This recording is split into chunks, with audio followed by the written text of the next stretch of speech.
Olá, sejam bem-vindos a mais um episódio do podcast Produtividade Consciente. Este é o 15º episódio e hoje vou estar à conversa com a Teresa Rebelo Pinto. Olá Teresa, como estás? Olá, viva, tudo bem? A Teresa é especialista de sono. É verdade. Teresa, fala-nos um bocadinho de ti. Então eu sou psicóloga, chamo-me psicóloga do sono há uns anos e talvez por isso tenha investido agora recentemente nesta área de forma mais significativa com a abertura de uma clínica especializada nisso. Eu comecei a trabalhar na área da medicina do sono na equipa da professora Teresa Paiva, que é conhecida de todos dentro das questões do sono, e fui-me apaixonando por este tema e fui percebendo a sua importância para, no fundo, todas as áreas da nossa vida. Fui aprofundando, fui-me especializando e hoje em dia dedico-me não só na perspectiva clínica às patologias do sono como psicóloga, mas também a fazer a ligação entre a psicologia e o sono, a fazer educação do sono, tanto a nível escolar como empresarial, como também em termos mais de sensibilização da população em geral para a importância do sono. Olha, e uma pergunta que os nossos ouvintes já devem estar a fazer, que é: tu dormes bem? Claro, nota-se logo. Aliás, eu estou um pouco constipada e a primeira coisa que eu penso sobre isso é, de facto, nota-se que a pessoa fica logo mais frágil quando dorme pior ou quando dorme menos, que tem sido o caso agora com esta fase de abertura de uma clínica. Mas durmo bem, sim, claro, eu gosto de dar o exemplo. E porquê é que as pessoas não conseguem, de uma forma generalizada, perceber a importância de dormir bem? Muitas vezes não estão bem informadas, não é? E, portanto, como hoje em dia há também muitos estímulos e muitos requisitos, as pessoas querem fazer muitas coisas, estar em todo o lado, quem não perceba para que é que o sono serve, tem tendência a não o valorizar. Parece uma perda de tempo, não é? Por outro lado, quem tenha dificuldades do sono também costuma ganhar alguma resistência ao sono. Pode acontecer tanto nas crianças como nos adultos. Nós não fazemos bem aquilo que não gostamos, não é? Portanto, quem não gosta de dormir, tipicamente também não vai promover bons hábitos de sono.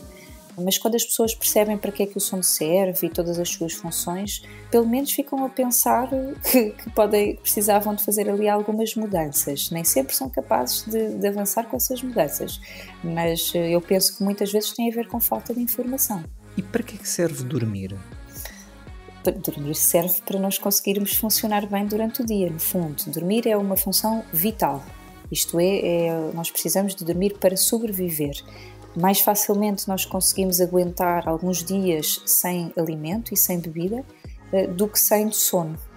Portanto, aqui a tortura do sono, que antigamente se utilizava muito, é de facto uma das piores torturas que conhecemos. O organismo não reage bem à privação de sono. Nós precisamos dormir para sobreviver. Fora isso, podia ser só isso, não é? Mas fora isso, o sono tem funções muito diversas que vão desde as funções cognitivas, portanto, tudo o que tem a ver com capacidade de aprendizagem, de memória, resolução de problemas, pensamento criativo, está tudo associado ao sono, como também funções de regulação metabólica, de reforço imunitário, a própria regulação da temperatura, a produção hormonal. Muitas vezes há algumas hormonas que nós produzimos exclusivamente ou quase na totalidade durante o sono. Portanto, de facto, o sono tem funções que vão muito além do descanso e nós não conseguimos funcionar bem nessas diversas áreas se não tivermos um sono de qualidade. E como é que as pessoas, assim de uma forma geral, podem saber se estão a dormir bem? Há sim vários indicadores. O primeiro indicador é como é que eu me sinto durante o dia. Se as pessoas se sentem bem durante o dia, mesmo que durmam pouco, e vamos pôr aqui um limite à volta das 6 horas. Isto é, para os adultos, pode haver aquilo que nós chamamos os short sleepers. São pessoas que se sentem bem com uma duração do sono curta, mas raramente abaixo das 6 horas, ok? E, portanto, se essas pessoas se sentem bem durante o dia, se não têm queixas de sonolência diurna, nem queixas de irritabilidade, ou de lapsos, ou de acidentes, ou quedas, ou coisas assim, então, à partida, estamos a dormir bem. Sinais de que não estamos a dormir tão bem. Se calhar vamos mais por aqui, não é? Termos sonolência durante o dia é sempre um sinal de alerta. As pessoas muitas vezes acham que dormir bem é dormir a qualquer hora, em qualquer lado. Isso não é bom sinal. Bom sinal é dormir à noite e estar acordado durante o dia, não é? E mesmo depois de uma grande refeição, ter um pouco de sonolência pode ser indicador de que não dormi bem durante a noite? Depende. Ou apenas que a refeição foi mesmo muito boa e eu queria agora era fazer uma sesta? Depende, pode ser só isso, não é? Pode ser só isso. Eu posso ter facilidade em dormir cestas e posso gostar de dormir cestas. Isso é ok, não há problema nenhum. Aliás, há alguns benefícios cognitivos depois de uma sesta. Uma sesta para um adulto nunca são mais do que 20, 30 minutos, ok? E, portanto, pode acontecer que eu gosto de dormir cestas e estou a dormir bem durante a noite. Ou seja, eu aguento bem sem a sesta, mas sabe-me bem dormir a sesta. Não é obrigatório dormir cesta já agora. Ou seja, quem não gosta de dormir não precisa de dormir uma cesta para ter benefícios, ok? Os adultos podem dormir só durante a noite que funciona tudo bem. Por isso o indicado, e quando digo indicado é o comum, saudável, é as pessoas dormirem no mínimo 6 horas. Vamos pôr assim, o indicado é as pessoas dormirem aquilo que precisam. Essa necessidade vai ser diferente de pessoa para pessoa e vai ser diferente em diferentes fases da vida e consoante a idade.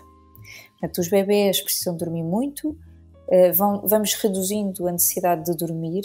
Nos adultos é variável, portanto há pessoas que se sentem bem com 7 horas, outras que só se sentem bem com 9. Devemos respeitar isso o mais possível, em vez de nos compararmos e dizermos, não, eu queria só dormir 6 horas porque me dava imenso jeito para fazer aqui muitas coisas. É mais produtivo se eu investir no sono que eu preciso, porque durante o dia eu vou funcionar muito melhor. E não basta dormir essas horas, é preciso que essas horas tenham qualidade. Isso é outro assunto, a qualidade do sono. Mas no fundo os sinais de alerta são, quando eu não durmo bem, posso ter muita sonolência durante o dia, posso ter muita fadiga, queixas de memória, o ressonar também é mau sinal, o acordar muitas vezes, o querer dormir e não conseguir, ter irritabilidade, enfim, há assim alguns sinais importantes. Porque da forma como deveríamos dormir era não acordar durante a noite, ou no final de cada ciclo de sono é possível acordar e voltar a adormecer e não termos essa noção que acordamos, ou às vezes temos?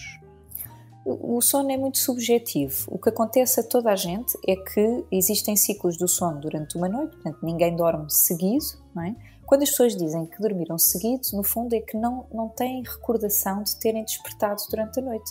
Portanto, isso é um sono com qualidade, que é, nas transições entre os ciclos do sono, eu posso ter tido micro-despertares que são normais e, de facto, têm uma função importante de sobrevivência, não é? Se nós dormíssemos 8 horas ou 9 horas de forma seguida em sono profundo, já teríamos morrido todos, não é? Portanto, nós precisamos de estar, de alguma maneira, responsivos ao ambiente externo, caso haja alguma coisa que precise da nossa reação. Portanto, nós fazemos esses ciclos do sono, temos micro-despertares entre cada ciclo, mas se estiver tudo bem, de manhã, eu nem tenho memória, ou tenho memória, mas isso não me incomodou, e eu sinto-me bem de manhã, sinto-me regenerado. É problemático quando esses micro-despertares se transformam em longos despertares, e em vez de ter ali menos do que um segundo em que eu tive um despertar, eu tive, por exemplo, 1 ou 2 horas ou 3 horas acordada à meia da noite com uma insónia, e aí sim já é problemático. Portanto, depende muito da capacidade que cada pessoa tem de readormecer. Por isso, se eu acordar durante a noite, por exemplo, for à casa de banho e depois estiver ali 10, 15 minutos até adormecer, eventualmente isto depois tem impactos na qualidade do sono. Sim, mas nós dentro da área do sono consideramos que levar até 30 minutos para adormecer é normal. Normalmente as queixas surgem quando as pessoas demoram mais do que 30 minutos. E como é que as pessoas podem saber qual é que é o tempo indicado para elas dormirem? A minha sugestão é esperarem pelas férias e guiarem-se pelo que acontece nas férias ou numa altura em que não tenham obrigação de acordar a uma determinada hora. Digo sempre para não se guiarem pela primeira semana, porque a maior parte das pessoas anda a dormir pouco e, portanto, na primeira semana é uma espécie de desforra do sono, não é? Mas, de facto, o que nós sabemos é que quando nós não temos essas obrigações de manhã, quando escolhemos livremente o nosso horário para dormir e a hora de acordar, é uma boa medida para eu perceber qual é que é o número de horas que eu durmo de forma livre, sem despertador, e que acordo a sentir-me bem. Portanto, dormir demais também não é bom, As pessoas têm muito essa queixa. Eu deixei-me dormir mais 1 ou 2 horas e acordei com dores de cabeça. Ou fiquei o dia todo mole ou muito cansado.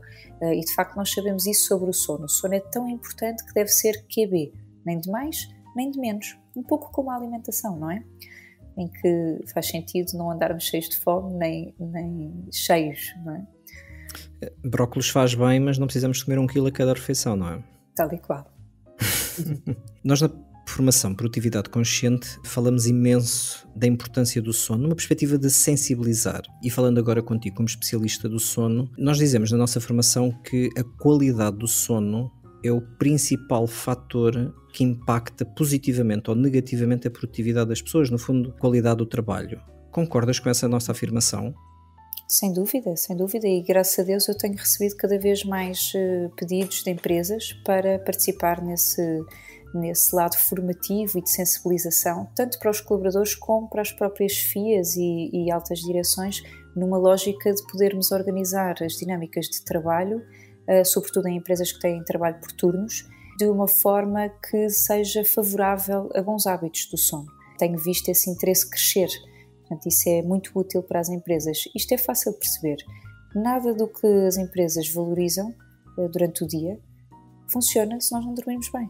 E, portanto, mais vale investir no sono. O sono é um bom investimento para o futuro. Não é só para a saúde dos colaboradores, é também para o bom ambiente nas organizações, para a produtividade.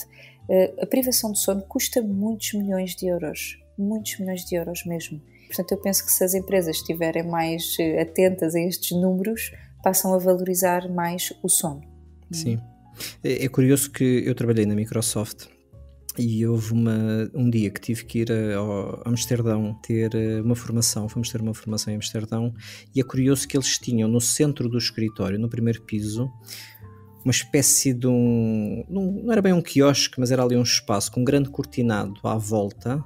Era um espaço não muito grande e lá dentro tinha um sofá, uma espécie de chaise longue, exatamente para quem precisasse de esticar um bocadinho e dormir ali uns minutos, pudesse fazê-lo no meio do escritório. Mas foi a primeira vez que eu vi isso num escritório.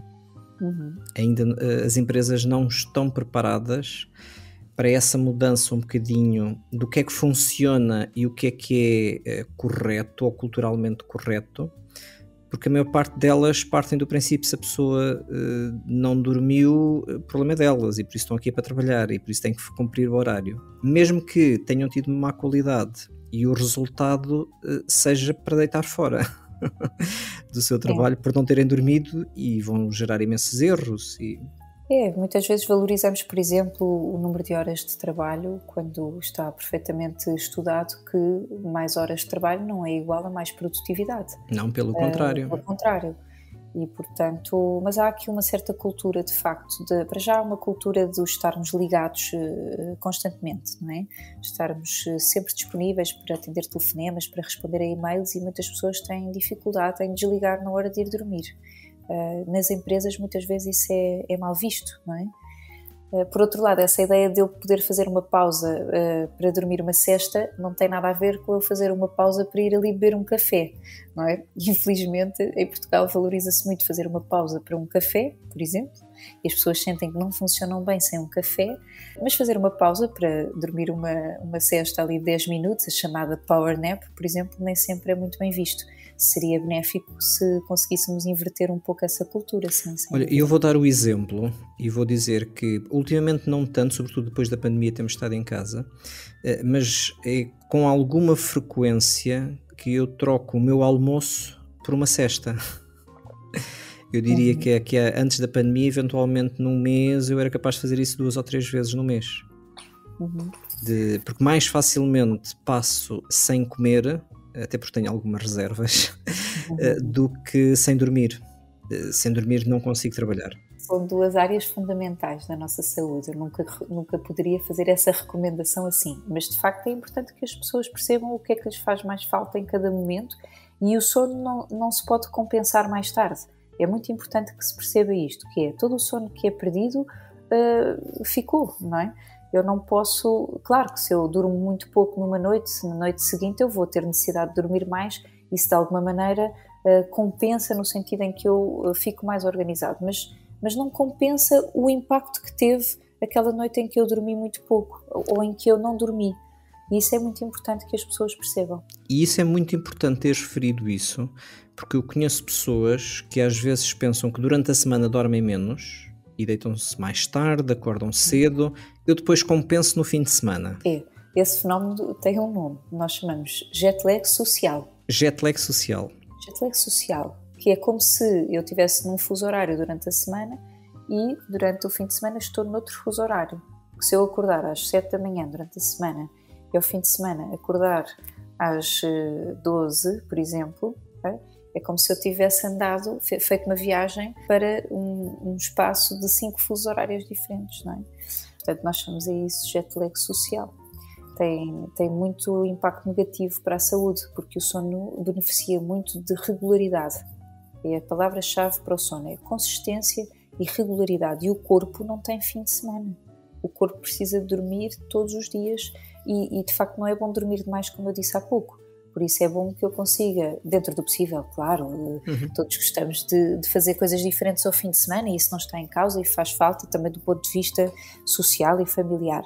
Mas que possamos fazer essas alterações de fim de semana numa ótica simples e com pequenas alterações em relação aos dias de semana, não é? No fundo era verem o sono um bocadinho como a alimentação. Basicamente as pessoas almoçam mais ou menos à mesma hora, jantam mais ou menos à mesma hora e por isso se deitarem mais ou menos à mesma hora e acordarem mais ou menos à mesma hora, provavelmente terão essa regularidade e essa consistência. Exatamente. Aqui as grandes dificuldades que eu sinto que as pessoas têm em relação ao sono, de facto têm a ver com a regularidade dos horários, conseguirem dormir o suficiente, e aqui de facto as empresas têm um papel importante, porque se as empresas têm uma forma de organização do trabalho que só deixa 5 horas por noite para os seus colaboradores dormirem, como apareceu aqui em notícia há pouco tempo em algumas consultoras muito conhecidas, não é? De facto não funciona. E também na autonomia em relação ao sono, isto é, na capacidade que cada pessoa tem de desligar à hora de ir dormir e de garantir essa exclusividade que o sono precisa. Eu costumo dizer nas formações de produtividade consciente que se as pessoas que estão na formação quiserem aumentar a sua produtividade, deveriam deixar de usar despertador. E normalmente a primeira reação é sempre: mas então eu não vinha trabalhar. Então, mas não vinha trabalhar porquê? Porque eu dormia até mais tarde. Então, mas está a dormir até mais tarde é porque está a precisar de dormir até mais tarde. E por isso a pessoa sente que precisa dormir 8 horas e precisa de acordar às 7 da manhã, então tem que ir para a cama às 10h30 para eventualmente adormecer às 11 e poder fazer as 8 horas. É viável nós deixarmos de utilizar despertador? Ou utilizarmos apenas despertador como rede, aquela hora para não passar, como segurança? Claro que sim, mas mais uma vez aqui em relação ao sono não há uma receita mágica. Eu tinha um professor nesta área do sono que dizia exatamente isso, que é: todas as pessoas que usam despertador é porque não estão a dormir o suficiente, não é? Porque se dormissem o suficiente acordavam naturalmente.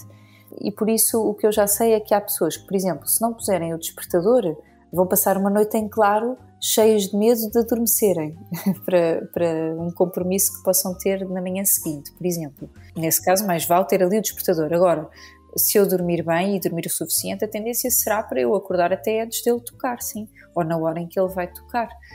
Sobre os despertadores, há aqui aspectos importantes. Há pessoas que usam o despertador e que estão sempre a desligá-lo.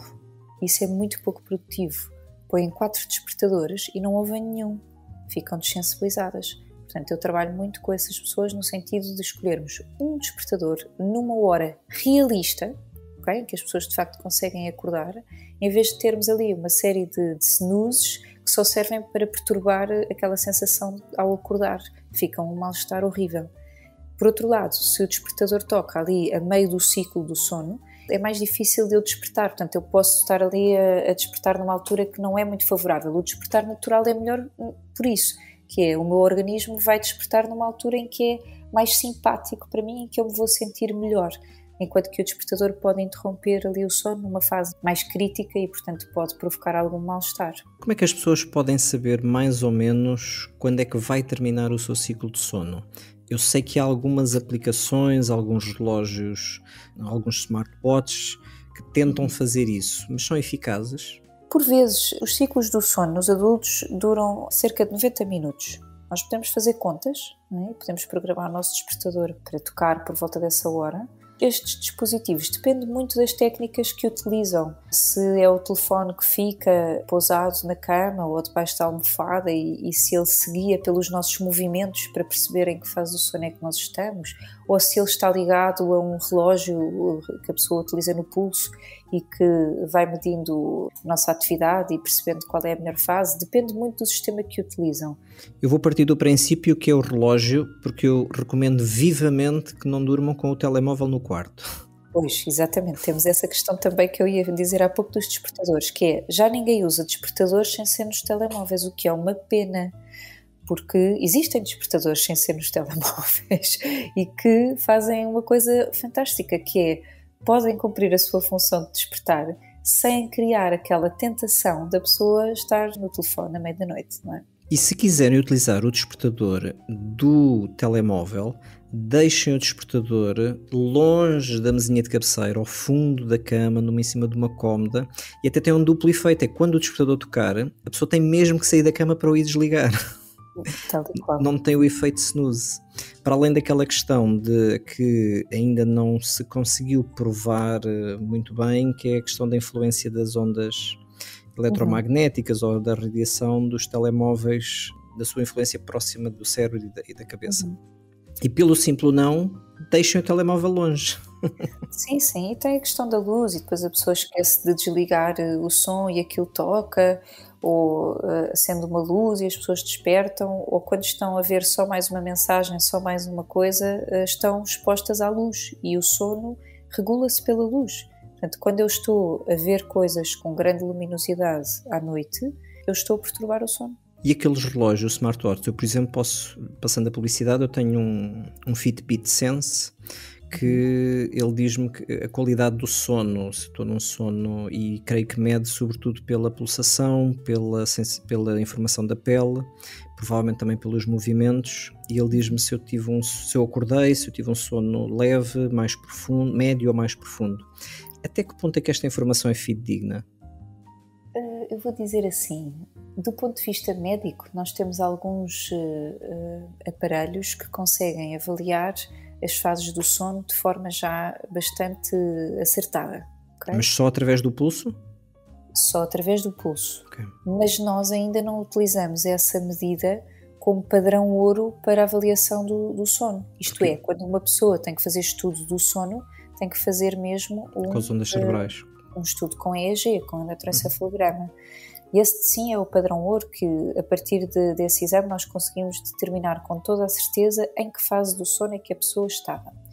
Estes aparelhos de pulso, que no fundo se regem sobretudo a partir da atividade dos movimentos, o que acontece é que algumas marcas já estão bastante avançadas para... Eles avaliam bem se eu estou a dormir ou se eu estou acordado. Isto é fidedigno. Em relação às fases do sono, depende. Ainda estamos a avançar nisso. Portanto, eu cá recomendo que as pessoas, se gostam, que utilizem esses relógios, esses aparelhos, mas que não fiquem muito presos àquilo que lá diz sobre as fases do sono. Pode não estar exatamente correto. Porém, há aqui também uma questão muito importante, que é, se a pessoa utiliza esse relógio e fica refém disso, isto é, se fica assim numa espécie de obsessão à volta do que disse o relógio e etc., então talvez isso não seja muito benéfico para regular o sono, está bem? Também já tive aqui pessoas na consulta para quem a minha intervenção foi: vamos parar de usar esse relógio, porque a pessoa às tantas já nem consegue perceber da sua sensibilidade se estava a dormir ou não, perde esta capacidade de percepção do sono, fica completamente vidrada no relatório do relógio, e isso também não é positivo. Eu posso dar a minha experiência assim muito curta. Há cerca de 4 ou 5 anos eu tinha um de outra marca e cheguei ao final da semana e eu sentia-me cansado, foi uma semana cansativa. E por acaso fui ver como é que estava o sono e apercebi-me que essa semana eu tinha dormido em média 4 horas. 3 horas e meia, 4 horas e pouco, 3 horas e 20 e depois percebi, eu já sei porque é que estou cansado. Eu esta semana dormi mesmo muito pouco. E agora apercebi-me que estou a dormir em média 6 horas e pouco, em média, ao longo da semana. E utilizo isto mais para perceber como é que estou em termos de sono. Sim, nesse sentido é muito útil para ajudar as pessoas a regularem os seus horários de sono.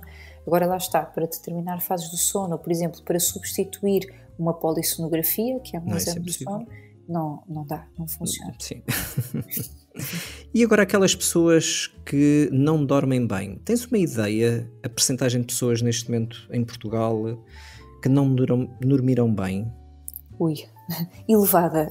Elevada. Vamos dizer assim. Agravada sobretudo pela pandemia, digo.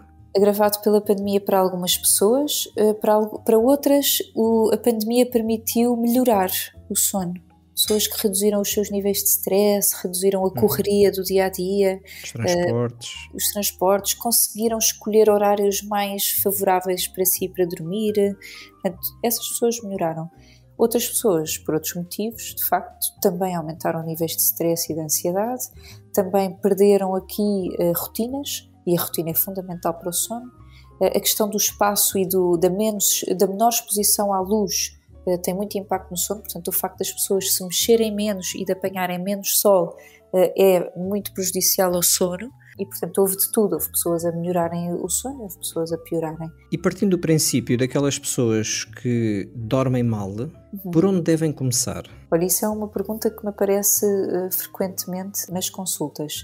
Não dessa forma, mas por onde é que eu devia ter começado? Porque muitas vezes as pessoas já me chegam depois de terem tentado quase tudo para melhorar o sono. Então vamos partir do princípio que temos aqui um ouvinte que está a nos ouvir e diz assim, pois, eu não durmo bem. O que é que eu devo fazer? Por onde é que eu posso começar? Pode começar por rever os seus hábitos, diria eu. E há para aí imensas regras de higiene do sono já divulgadas, graças a Deus hoje em dia já existe mais informação, e as pessoas devem olhar para os seus hábitos de sono e perceber se estão a fazer ali alguma coisa que possa estar a prejudicar e experimentar corrigir. Se a coisa não melhorar, devem procurar um especialista em sono. Porquê? Se eu vou ao médico, meu amigo, ou se eu vou ali ao médico de família, ou se eu vou ao médico que tem seguro, às vezes não é bom e vai-me dar uma medicação, por exemplo, para ajudar a dormir. E não vai resolver o problema, pode agravá-lo. E eu vou perder imenso tempo no meio disto. E posso saltitar de consulta em consulta sem conseguir, ou de terapia em terapia, sem conseguir resolver o meu problema. Ou de medicamento em medicamento até que haja um que me ponha a dormir. Exatamente. E depois chego à minha consulta com uma folha A4 e dizem, no último ano tomei estes medicamentos todos. E nenhum resolveu. Bom, e portanto, a nossa consulta de psicologia do sono foca-se muito nisso, em fazer uma avaliação inicial e encaminhar a pessoa para o melhor especialista do sono, que pode ser um médico neurologista, pode ser um psiquiatra, pode ser um dentista, pode ser um psicólogo, enfim, pode ser de áreas profissionais muito diferentes, porque o sono, de facto, é multidisciplinar. E pode haver intervenções, por exemplo, feitas no médico dentista que facilitam, que melhoram muito a qualidade do sono, se a pessoa tem, por exemplo, uma questão respiratória que se resolve com um dispositivo que os dentistas podem colocar. Não é? Ninguém sabe isto. As pessoas não sabem que o dentista pode trabalhar no sono, por exemplo. Não é? É uma surpresa para mim, eu não sabia que os dentistas também poderiam influenciar a qualidade do sono. Podem, têm aqui um papel fundamental. Portanto, ou os nutricionistas, por vezes, uma alteração de dieta pode ter impacto positivo no sono. Os psicólogos, sem dúvida, porque há muitas questões emocionais que interferem no sono. Agora, uma coisa é certa, se eu tenho um problema de sono, eu tenho que o tratar. E se eu tiver um problema em simultâneo, por exemplo, eu posso ter uma insónia e ter um problema de ansiedade. Eu vou ter que tratar a insónia e a ansiedade. Tenho que tratar sempre as várias questões em simultâneo, ok? E, portanto, deve-se procurar, sim, um especialista em sono. E depois perceber dentro da equipa, normalmente são equipas multidisciplinares, qual é que é o profissional dentro da equipa do sono que é mais adequado para cada caso. Às vezes são vários, porque eu posso ter uma insónia, mas já agora também tenho ali uma perturbação respiratória. Então, tenho que ser acompanhado por um psicólogo do sono, por exemplo, e também por um pneumologista ou por um neurologista. Portanto, aqui é complexo o sono. As pessoas devem procurar um especialista em sono, fazer uma boa avaliação da sua história de sono e ter continuidade no tratamento, porque outro problema que nós sentimos é que as pessoas pedem ajuda uma vez e depois nunca mais voltam à consulta. E o problema melhorou um bocadinho no início, por exemplo, depois ficou na mesma e as pessoas não voltaram a pedir ajuda. Portanto, façam as intervenções do sono do princípio ao fim. Era caso para dizer que teriam adormecido, mas se calhar não. Pois, isso é que era bom sinal. Sim, mas já agora, poderíamos dizer que dormir mal pode ser considerado uma questão de saúde, mas não é embora possa ser uma doença com um impacto muito sério na nossa saúde e na nossa vida diária, a ideia que eu tenho, e pode estar errado, não é uma doença grave, isto é, mais ou menos todas as patologias que poderão haver à volta do não dormir bem terão uma resolução relativamente, não digo fácil, mas terão cura. Olha, isso é um grande mito que as pessoas têm, que é, por exemplo, toda a gente dorme bem ou isto com o tempo passa. Não é verdade. E há aqui duas situações diferentes. Uma coisa é eu dormir pouco, ok? Essa privação de sono pode ser voluntária ou involuntária. As pessoas podem querer dormir e não conseguem, ou podem, de forma consciente, escolher dormir pouco, não é? Isso é uma questão. Tem riscos para a saúde, riscos para a segurança, há muito mais acidentes quando as pessoas dormem pouco, etc. Riscos para a longevidade também, não? Riscos para a longevidade, quem dorme pouco tem uma esperança média de vida mais baixa. Mas outra situação são as patologias do sono. E de facto existem doenças do sono, estão bem identificadas e classificadas, algumas ainda precisam de mais investigação, claro, mas são mais de 90 que estão descritas hoje em dia. E essas doenças podem ser graves e algumas não têm cura, são doenças crónicas, como por exemplo a narcolepsia, têm tratamento e se não forem tratadas, de facto a pessoa tem um grande risco não só para o seu desenvolvimento como para o sucesso da vida futura, não é? Na prática o que as pessoas podem entender é que mesmo que não durmam bem, isso pode ter cura, podem melhorar bastante. Sem dúvida, podem e devem pedir ajuda sempre que as pessoas dormem mal. Não vamos dizer uma vez, não é? Toda a gente dorme mal uma vez por outra. Agora, se eu durmo mal sistematicamente, se já tentei fazer aqui várias adaptações e o meu sono continua péssimo, mais vale eu pedir ajuda e não vale a pena adiar. Quanto mais cedo as pessoas pedirem ajuda, melhor.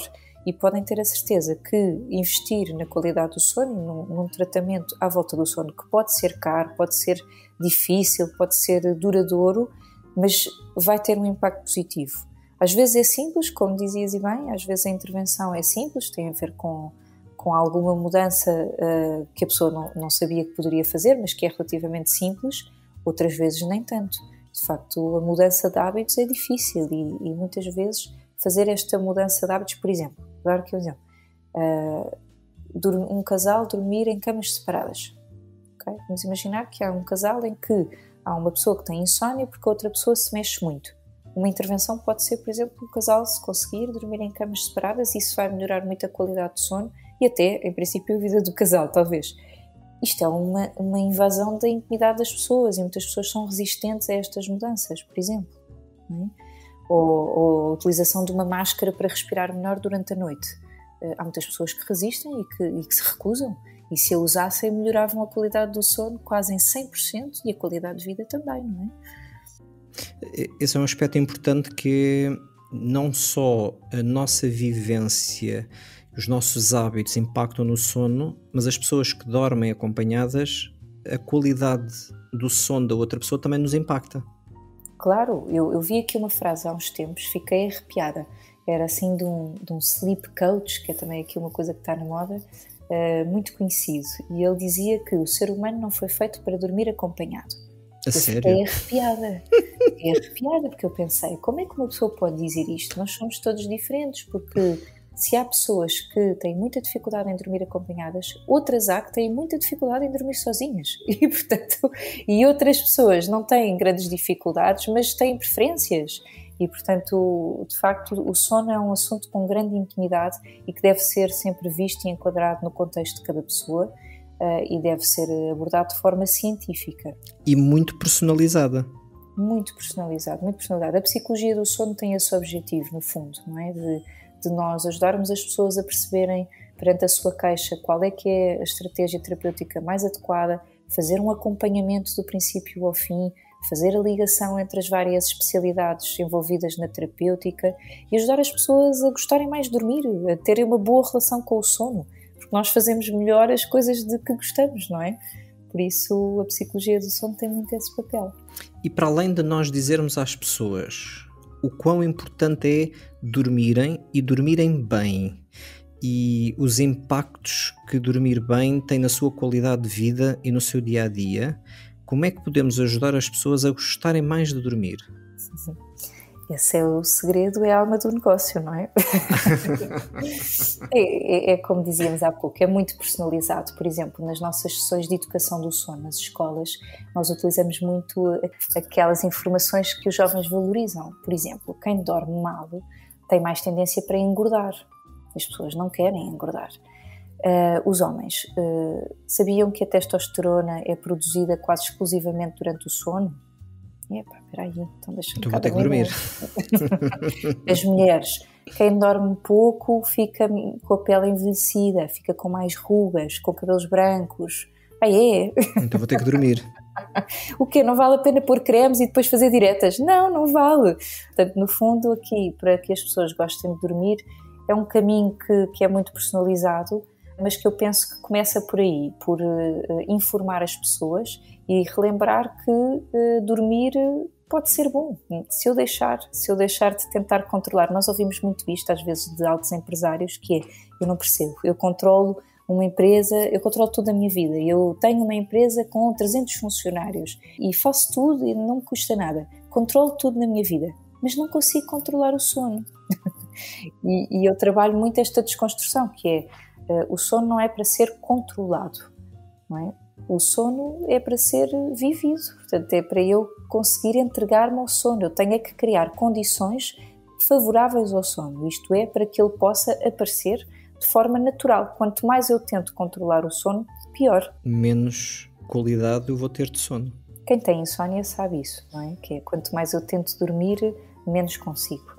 Portanto, a ideia com o sono, de facto, é... Eu estou muito curiosa agora para ver um programa que vai sair na Netflix, passa publicidade, mas que é um programa de meditação guiada, focado no sono. Portanto, na capacidade para a pessoa se entregar ao sono. E essas estratégias são muito úteis, porque as pessoas às vezes têm tendência para querer forçar o sono e isso não é produtivo. A ideia é segurança, conforto e paz. São, no fundo, os aspectos que eu posso promover para que o sono possa aparecer por si só. Eu tinha um livro, que ainda tenho, que comprei um bocadinho por engano, em inglês, que se chamava, ou melhor, o tema era sobre a teologia da filosofia da religião. E eu sabia que quando estava com sono ia buscar aquele livro, começava a lê-lo e normalmente dava para aí 3 frases e tinha vontade de dormir. Olha, isso é uma coisa muito interessante. As pessoas perguntam-me, ler antes de ir para a cama ajuda a dormir? Depende. Talvez esse livro seja útil para as pessoas conseguirem adormecer. Mas se eu pego num livro que me diz muito e que eu fico muito entusiasmada e não consigo largá-lo enquanto não o acabar, então talvez isso não seja produtivo antes de ir dormir, não é?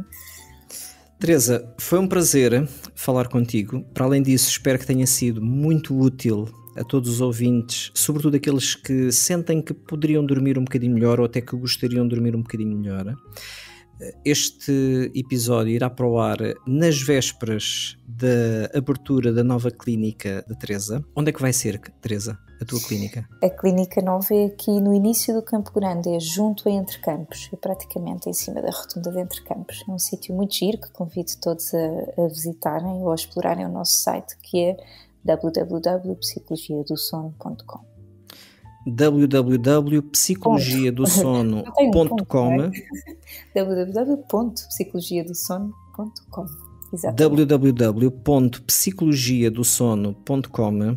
A clínica da Teresa Rebelo Pinto, que vai abrir muito em breve aqui em Lisboa, junto a Entre Campos, por isso é um sítio de fácil acesso, transportes públicos. E muito obrigado, Teresa. Obrigada eu, espero que não tenham adormecido pelo caminho, mas que durmam bem hoje à noite e que não desvalorizem o sono. Se tiverem alguma dificuldade, peçam ajuda o quanto antes e tomem conta do sono. E mesmo assim, se adormeceram durante este episódio, já valeu a pena. Tenham pelo menos um bom momento de sono e uma boa qualidade de sono.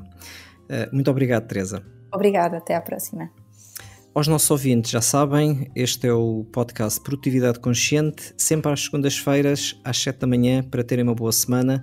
Subscrevam, divulgam e este episódio em particular, divulguem por todas as pessoas que se queixam que não dormem bem.